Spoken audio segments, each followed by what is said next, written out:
Sir നമസ്കാരം. Sir, പണ്ട് മുതലേ സ്വർണം വാങ്ങുമ്പോൾ എല്ലാവർക്കും ഉള്ളൊരു കൺസേൺ ആണ് സ്വർണത്തിൻ്റെ പ്യൂരിറ്റി. സ്വർണത്തിൽ മായം ചേർത്തിട്ടുണ്ടോ, യഥാർത്ഥ സ്വർണ്ണമാണോ ലഭിക്കുന്നത് തുടങ്ങിയ സംശയങ്ങൾ. പക്ഷെ പണ്ട് മുതലേ ഇങ്ങനെ ഒരു സംശയം ഭീമ ജ്വല്ലേഴ്സിനെ കുറിച്ചില്ല. എങ്ങനെയാണ് ഭീമ കസ്റ്റമേഴ്സിൽ ഇങ്ങനെ ഒരു വിശ്വാസം നേടിയെടുത്തത്? ഭീമയുടെ ആദ്യകാലം മുതൽ നമ്മുടെ സ്വർണം എന്ന് പറഞ്ഞു കഴിഞ്ഞാൽ ആലപ്പുഴ പട്ടണത്തിലാണ് നമ്മുടെ ആദ്യത്തെ ഷോറൂം വന്നത്.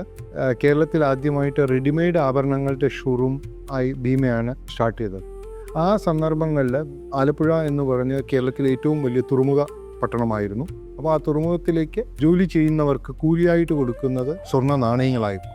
ആ സ്വർണ്ണ നാണയങ്ങൾ ഇംഗ്ലണ്ടിൽ നിന്ന് വരുന്നതായിരുന്നു. അപ്പം ഇതിൻ്റെ പ്രത്യേകത എന്ന് പറഞ്ഞു കഴിഞ്ഞാൽ പ്യൂരിറ്റി 22 ക്യാരറ്റ് പൂർണ്ണമായിട്ടും ഉണ്ടാവുകയും ആ സന്ദർഭങ്ങളിൽ ആ കോയിനെ നമ്മൾ മെൽറ്റ് ചെയ്തിട്ടാണ് നമ്മൾ ആഭരണങ്ങൾ ചെയ്തു തുടങ്ങി.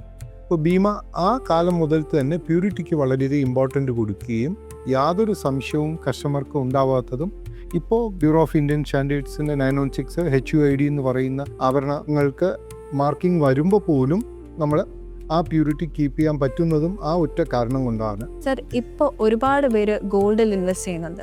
എന്തുകൊണ്ടായിരിക്കും ഇപ്പോൾ ഒരുപാട് ഗോൾഡിൽ ഇൻവെസ്റ്റ്മെന്റ്സ് കൂടുന്നത്? ലോകത്തിലെ ഏറ്റവും സേഫസ്റ്റ് ഇൻവെസ്റ്റ്മെന്റ് ഒന്ന് സ്വർണം തന്നെയാണ്. കാലാതീതമായിട്ട് നമ്മൾ നോക്കിയാൽ പോലും സ്വർണം വളരെ ലിക്വിഡിറ്റി ഉള്ള ഒരു ഇൻവെസ്റ്റ്മെന്റ് ആണ്. മറ്റിപ്പോൾ ഒരു ഭൂമി വാങ്ങിക്കുകയോ അല്ലെങ്കിൽ ഇൻവെസ്റ്റ്മെന്റ് ആയിട്ട് ഷെയറിൽ ഇൻവെസ്റ്റ് ചെയ്യുകയാണെങ്കിൽ നഷ്ടമുണ്ടാവാനുള്ള സാധ്യത കൂടുതലാണ്. സ്വർണം ക്രമമായി വർദ്ധിക്കുന്ന ഒരു ഇൻവെസ്റ്റ്മെന്റ് ആയതുകൊണ്ട് ഏത് കാലഘട്ടത്തിലും വളരെയധികം പ്രസക്തി സ്വർണത്തിന് തീർച്ചയായിട്ടും ഉണ്ടാകും. സർ, ഇപ്പോൾ അക്ഷയ തൃതീയ വരാൻ പോവാണല്ലോ. പൊതുവെ ഈ അക്ഷയ തൃതീയ ജ്വല്ലറികൾ കൊണ്ടുവന്ന ഒരു സംഭവമാണെന്ന് പറയാറുണ്ട്. പ്രധാനമായിട്ടും ഭീമ കൊണ്ടുവന്ന ഒരു സംഭവമാണെന്നും പറയാറുണ്ട്. ചിലവർ ഇതിനൊന്നും വലിയ പ്രസക്തി ഇല്ല എന്നും പറയാറുണ്ട്.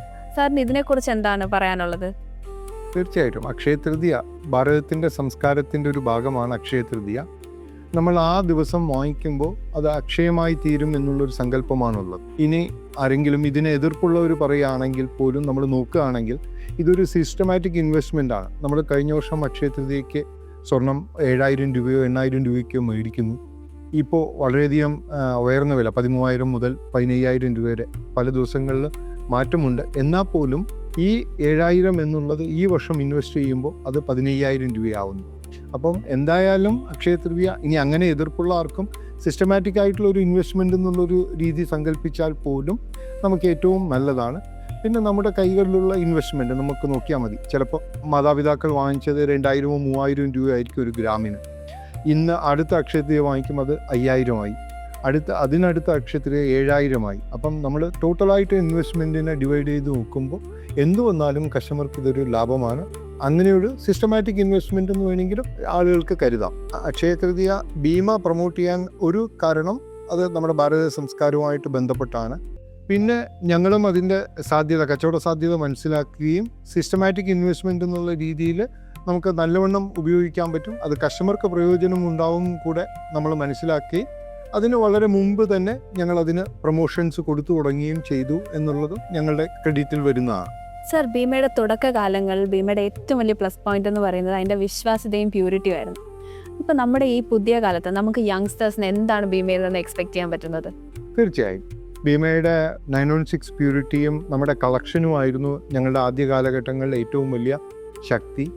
ഇന്ന് ഞങ്ങൾക്ക് ഏറ്റവും അവതരിപ്പിക്കാൻ പറ്റുന്ന യുവജനങ്ങൾക്ക് ആവശ്യമുള്ള 18 ക്യാരറ്റ് ഗോൾഡും വളരെ 22 ക്യാരറ്റിൽ വളരെ ലൈറ്റ് വെയ്റ്റ് ആയിട്ടുള്ള ആഭരണങ്ങളും എന്നും ട്രെൻഡി ആയിട്ടുള്ള ട്രഡീഷണൽ ആഭരണങ്ങളും ഭീമയിൽ നിന്ന് ഞങ്ങൾക്ക് നൽകാൻ പറ്റുന്നു.